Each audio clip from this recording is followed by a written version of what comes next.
নাম তার ভাই আটিএক্স, বাড়ি তার নীলবাগান। সে কিন্তু একজন ভাই ফটো এডিটর। সে চাইছে সাপোর্ট আমার কাছে, তাই আজকে আমি করতেছি তাকে সাপোর্ট। সে আমার কমেন্টে করছে একটা ভয়েস, চলেন সবাই শুনে আসি তার ভয়েস।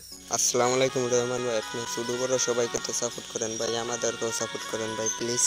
শুনলেন সবাই আপনারা তার ভয়েস। তার একটা ইনস্টা আইডি আছে। সে কিন্তু ভাই খালি ফটো দিয়ে ফলো বানাইছে 10,000 কে। স্ক্রিনে দেওয়া আছে তার ইনস্টা আইডি, সাথে কোলাবোরেশন করা আছে। আপনারা সবাই যে দেখে আসে। যদি আপনারা কেউ করতে চান ফটো এডিটিং, অবশ্যই করবেন তার আইডিতে যে কমেন্ট। যদি লাগে আপনাদের কাছে তার ফটো এডিটিং ভালো, অবশ্যই করবেন তাকে ফলো, সাথে আমার আইডিটা করে দিবেন ফলো। যদি লাগে আপনাদের কারো সাপোর্ট, ভিডিওতে করবেন একটা কমেন্ট, সাথে একটা ভয়েস। তো আটিএক্স প্রো আসো তুমি কেমন? যদি লেগে থাকে আজকের এই ভিডিওটা ভালো কইরা দিও লাইক, সাথে একটা শেয়ার। তাহলে আর কিসের দেরি, ফটাফট শেয়ার অপশনে ক্লিক করেন। তো আটিএক্স প্রো জয় হিন্দ। রহমান সবার জানের জান, ছোট বড় সবাইকে করে যে সম্মান।